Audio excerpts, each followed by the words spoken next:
Friends, this is Amiya Alvira. Welcome back to stage to excellence, जहां आपको education से related videos मिलते हैं। आज का हमारा टॉपिक है मॉडल्स ऑफ इंक्लूजन। इस वीडियो में हम अलग अलग मॉडल्स के थ्रू इंक्लूजन के प्रोविजन और आइडियोलॉजी को समझने की कोशिश करेंगे। So let's get started with the introduction first. Models of disability help us to understand. हम मॉडल्स के बारे में इसलिए पढ़ रहे हैं क्योंकि ये हमें समझने में हेल्प कर रहा है। बट क्या चीज समझने में हेल्प कर रहा है?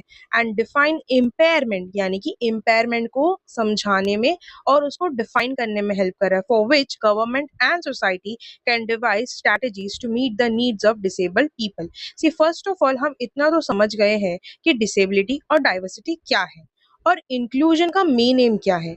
But to better accommodate people with disability, हमने उन्हें अच्छे से जानना है, उनकी तकलीफों को समझना जरूरी है।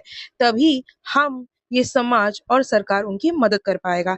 इसीलिए डिसेबिलिटी के मॉडल्स हमें उन्हें समझने में हेल्प करता है, जिसको हम डिटेल्स में आगे डिस्कस करेंगे। हमारा फर्स्ट मॉडल है human rights model. Based on basic human rights principles, it recognizes that disability is a natural part of human diversity. अगर हम बेसिक ह्यूमन राइट के प्रिंसिपल को समझे तो जो डिसेबिलिटी है वो नेचुरल पार्ट है ह्यूमन डाइवर्सिटी का। इसीलिए हर किसी को इसे सपोर्ट और रिस्पेक्ट करना चाहिए हर तरीके से। That must be respected and supported in all its form. ठीक है। People with disability have the same rights as everyone else in the society and disability must not be used as an excuse to deny or restrict people's right. जो लोग disability से पीड़ित है या affected है, उन्हें भी इस समाज में जीने के लिए एक सम्मान और एक अधिकार मिलना चाहिए, जैसे किसी नॉर्मल इंडिविजुअल यानी कि व्यक्ति को मिलता है। उसके डिसेबिलिटी के रीजन से हम उसे किसी भी बेसिक ह्यूमन राइट से वंचित नहीं रख सकते या फिर हम उन्हें कोई भी अधिकार देने से मना नहीं कर सकते। ऐसा हमें इस मॉडल के थ्रू पता चलता है। If we consider education as a basic human right, यानी कि अगर एजुकेशन बेसिक ह्यूमन राइट है तो फिर हर एक एजुकेशन सिस्टम इंक्लूसिव होना चाहिए, जहां पर डिसेबल्ड स्टूडेंट अपने एजुकेशन अपनी कैपेबिलिटीज के अकॉर्डिंगली कंप्लीट कर सके। इस चीज को डीपली समझने के लिए हम features of human right model को डिस्कस करते हैं। सबसे पहला फीचर है impairment is not a barrier. अगर इस मॉडल को हम ध्यान से पढ़े और समझे तो इस मॉडल के अंतर्गत ये समझाया जा रहा है हमें कि जो डिसेबिलिटी है वो किसी भी तरीके का रुकावट नहीं है, कोई भी तरीके का ऑब्स्टेकल नहीं है, हमारे रास्ते का रोड़ा नहीं है। अगर हम कोई भी चीज अचीव करना चाहते हैं तो ये समाज, समान अधिकार, हमारी सरकार हमें उस चीज को पूरा करने में हेल्प कर सकता है, अगर हमें हमारी कमियों के हिसाब से अगर वो फैसिलिटीज प्रोवाइड करे, तभी ही हम उसे अचीव कर सकते हैं। तो इसीलिए किसी भी तरीके के इम्पेयरमेंट को हम रुकावट या हमारे रास्ते का बैरियर नहीं समझते हैं। नेक्स्ट है एक्नॉलेजेस आइडेंटिटी इश्यूज। जैसे कि आप सब जानते हो, समाज में जब लोग रहते हैं, अगर उनके अंदर कोई भी कमी होती है तो दूसरे लोग उसका मजाक उड़ाते हैं या फिर उसकी कमजोरी का फायदा उठाते हैं। तो इससे क्या होता है, लोगों का सेल्फ कॉन्फिडेंस, उनका सेल्फ एस्टीम लो हो जाता है, जिसकी वजह से उनके जो आइडेंटिटी इश्यूज है वो उभर के आते हैं और वो समाज का हिस्सा नहीं बन पाते हैं। तो यहाँ पर ह्यूमन राइट मॉडल हमें ये हेल्प कर रहा है कि हम लोगों के जो डाइवर्सिटी है, जो डिसेबिलिटी है, उन चीजों को अपनाएं और उन्हें सम्मान दे, जिससे उनके आइडेंटिटी इश्यूज जो है ना वो कम हो सके और हम उन्हें उनके कमियों के साथ अपना सके। नेक्स्ट फीचर है impairment as a part of diversity. जिस तरह से हम डाइवर्सिटी में अलग रूप रंग के लोगों को एक्सेप्ट करते हैं, अलग कल्चर, अलग रिलीजन, अलग शहर, अलग देश के लोगों को एक्सेप्ट करते हैं, उससे इम्पेयरमेंट भी एक तरीके की डाइवर्सिटी है। हमारे समाज में अलग जाति, अलग रंग, अलग रूप के लोग रहते हैं, उसी तरीके से डिसेबिलिटी को भी एक डाइवर्सिटी समझकर हमें उसे अपनाना चाहिए। लास्ट फीचर है स्ट्राइव फॉर सोशल जस्टिस। समाज में रहने के लिए एक व्यक्ति को समान अधिकार मिलना चाहिए, तभी वो इस समाज का हिस्सा भी बन पाएगा और उसके साथ में किसी भी तरीके के जो भेदभाव है, डिस्क्रिमिनेशन है, उसे हम रोक सकते हैं। तो ह्यूमन राइट मॉडल जो है वो हमें सोशल जस्टिस प्रोवाइड करने में हेल्प करता है। नेक्स्ट पॉइंट है functional model. Functional model nearly medical model के जैसा ही है। This model conceptualizes disability as an impairment और डेफिसिट। इस मॉडल के अकॉर्डिंग अगर कोई पर्सन डिसेबल है तो वो उसकी कमजोरी यानी कि डेफिसिट की वजह से है। It considers disability which is caused by physical, medical और cognitive deficits. According to this model जो डिसेबिलिटीज है वो फिजिकल, कॉग्निटिव या फिर मेडिकल डेफिसिट यानी कि कमी के कारण होता है। Disability itself limits a person's functioning और the ability to perform functional activities. जो मेडिकल डेफिसिट यानी कि कमज़ोरी के कारण होता है, उसकी वजह से नॉर्मल सोसाइटी में रहने के लिए जो फंक्शनल एक्टिविटीज़ हम और आप विदाउट डिपेंडिंग ऑन एनीवन कर सकते हैं, वो डिसेबल लोग यानी कि जो लोग डिसेबल्ड है, कमज़ोर है, विकलांग है, वो लोग उसको बिना किसी के ऊपर डिपेंड हुए नहीं कर सकते हैं। इस मॉडल का एक कंट्रोवर्शियल पॉइंट ये भी है कि एक पर्सन के जो राइट्स होते हैं, वो उसकी एबिलिटी के बेसिस पर निर्धारित होता है। फॉर एग्ज़ाम्पल अगर हम देखें कि कोई भी बच्चा डिसेबल्ड है, फॉर एग्ज़ाम्पल एक बच्चा ले लेते हैं जो डिसेबल है, तो राइट टू एजुकेशन के अकॉर्डिंगली उसको एजुकेशन मिलनी चाहिए। बट क्या वो खुद स्कूल जा सकता है? यानी कि वो क्या वो स्कूल को एक्सेस कर सकता है? और अगर वो स्कूल जा भी सकता है, तो वो क्लासरूम में प्रॉपर्ली पार्टिसिपेट कर सकता है या नहीं, इस पर भी डिपेंड करता है। रादर देन कि स्कूल को उस बच्चे के अकॉर्डिंगली हिसाब से अकोमोडेट करना। इसीलिए इसे एक कंट्रोवर्शियल पॉइंट माना जाता है। इस मॉडल का मेन फोकस इंडिविजुअल पर होता है जो पीड़ित है, तो बदलाव या जो सुधारता हमें लानी है वो उस पर्टिकुलर इंसान में ही ले आने की कोशिश की जाती है, ना कि समाज को उसके हिसाब से बदला जा सकता है। फंक्शनल मॉडल के कुछ प्रोविजंस है जो जो डिसेबल लोग हैं उनको इस समाज में रहने के काबिल बनाते हैं, उन्हें सपोर्ट प्रोवाइड करते हैं। सबसे पहला है ट्रांसपोर्ट सिस्टम। फंक्शनल मॉडल के अकॉर्डिंगली ये प्रोविजन है कि अगर कोई व्यक्ति इतना डिसेबल है कि वो ट्रांसपोर्ट सिस्टम को एक्सेस नहीं कर सकता है, तो उसके लिए स्पेशलिस्ट ट्रांसपोर्ट सिस्टम प्रोवाइड करना चाहिए, जिससे ऐसे जो डिसेबल लोग हैं अच्छी तरीके से यूज कर सके, उसका लाभ उठा सके। नेक्स्ट है एजुकेशनल फैसिलिटीज। एजुकेशनल फैसिलिटीज भी बच्चों के लिए प्रोवाइड करनी चाहिए, उनके लिए ऑल्टरनेटिव क्वालिफिकेशंस जो है ना वो ले आना है।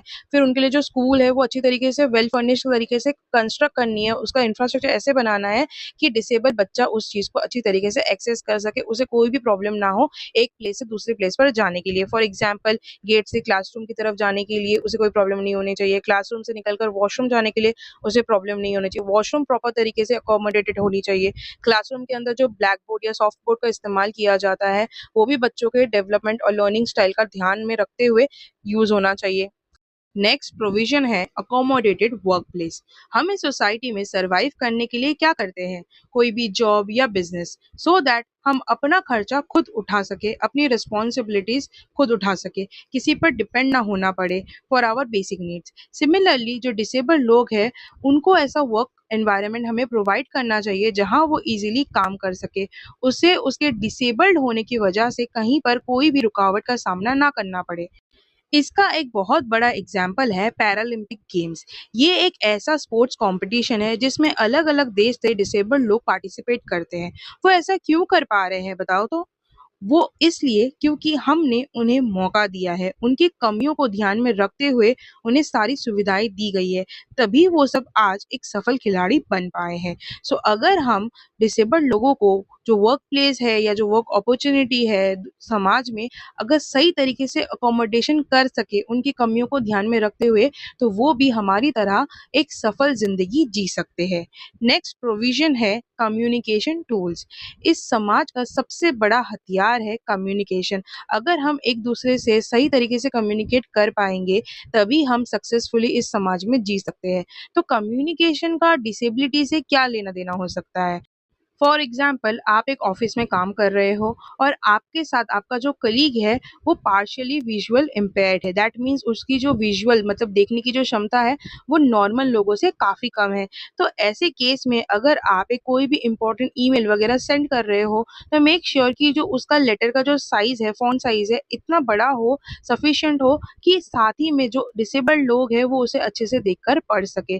सो ये कम्युनिकेशन टूल है जिसका आप इस्तेमाल कर सकते हो। फॉर एग्जाम्पल स्टाफ मीटिंग हो रही है, किसी को अगर हियरिंग प्रॉब्लम है, डेफिशिएंसी है, तो आप माइक का इस्तेमाल कर सकते हो, जिससे प्रॉपर तरीके से जो वॉइस है आपका वो सही तरीके से उस व्यक्ति तक पहुंच पाएगा और वो आपके इंस्ट्रक्शंस या इन्फॉर्मेशंस को अच्छे से सुन पाएगा। तो there are different types of measures आप ले सकते हो प्रॉपर तरीके से कम्युनिकेशन करने के लिए, चाहे वो स्कूल हो, चाहे वो घर हो या फिर कोई भी वर्क प्लेस हो। नेक्स्ट मॉडल है charity model. According to this model disability is a deficit. इस मॉडल के अकॉर्डिंगली डिसेबिलिटी क्या है? एक कमजोरी है, एक डेफिसिट है, एक कमी है। People with disabilities are dependent to lead their life on others.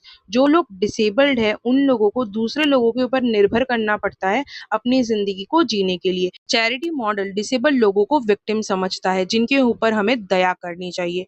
It is based on the understanding that disability is something in the body that can and should be cured. इस model के accordingly जो disability है वो एक बीमारी है, यानी कि एक डेफिसिट है जो हमारे बॉडी के अंदर है, जिसको हमें क्योर करना चाहिए, ठीक करना चाहिए। तो चैरिटी मॉडल में हम करुणा से जो लोग डिसेबल्ड हैं उन लोगों को देखते हैं। इस मॉडल को अच्छे से समझने के लिए इसके फीचर्स को डिस्कस कर लेते हैं। सबसे पहला फीचर है passive recipients of welfare. It means जो डिसेबल्ड लोग हैं वो कोई भी एक्शन या एक्टिविटी नहीं करते हैं और पैसिवली वेट करते हैं किसी के दान या चैरिटी का, यानी कि वेलफेयर जिसको हम कहते हैं, सो दैट वो अपनी नीड्स को पूरा कर सके। नेक्स्ट फीचर है डिपेंडेंट ऑन अदर्स। इस मॉडल के अकॉर्डिंगली डिसेबिलिटी एक डेफिसिट है, कमी है, यानी कि जो व्यक्ति कमजोर है वो बिना सहारे के कुछ नहीं कर सकता, सो वो दूसरों पर डिपेंड रहता है, अपने काम को करने के लिए निर्भर करता है। अंडरस्टूड। नेक्स्ट पॉइंट है objects of pity. Charity model disabled लोगों को विक्टिम समझता है, सो इस मॉडल के हिसाब से they are objects of pity, यानी कि जो डिसेबल्ड लोग हैं उनके ऊपर अत्याचार हुआ है और हमें उनके ऊपर दया करनी चाहिए, ऐसा ये मॉडल कहता है। एंड लास्ट फीचर है विक्टिम्स ऑफ देयर इम्पेयरमेंट्स। जैसे कि अभी तक हमने पढ़ा कि जो चैरिटी मॉडल है उसके अकॉर्डिंगली ऐसे व्यक्ति जो लोग किसी भी तरीके से डिसेबल्ड है या उनको किसी भी तरीके की इम्पेयरमेंट है, उनके अंदर उसे एक डेफिसिट यानी कि कमजोरी माना जाता है, कमी माना जाता है, जिसे सुधार की जरूरत है, जिसको हमको ठीक करने की जरूरत है, जिसको एक तरीके की बीमारी समझा जाता है। सो इसीलिए इस मॉडल के अंतर्गत अगर कोई भी व्यक्ति डिसेबल्ड है या विकलांग है तो उसे हम पीड़ित समझेंगे, विक्टिम समझेंगे उसके इम्पेयरमेंट की वजह से। अंडरस्टूड। सो आज का हमारा ये सेशन यहीं पर ख़त्म होता है। आई होप आपको हमारा आज का ये सेशन अच्छा लगा होगा। अगर आपको ये वीडियो पसंद आया है तो मेक श्योर कि आप इसे लाइक कीजिए, अपने फ्रेंड्स के साथ में शेयर करें। अगर आप हमारे इस चैनल पर न्यू हो तो मेक श्योर कि आप हमारे इस चैनल को सब्सक्राइब कर लें एंड सब्सक्रिप्शन के बाद में बेल आइकन को ज़रूर टैप करना, सो दैट आपको लगातार नोटिफिकेशन मिलते रहे कोई भी एजुकेशनल वीडियोज़ जैसे ही हम अपलोड करें। Thanks a lot for watching.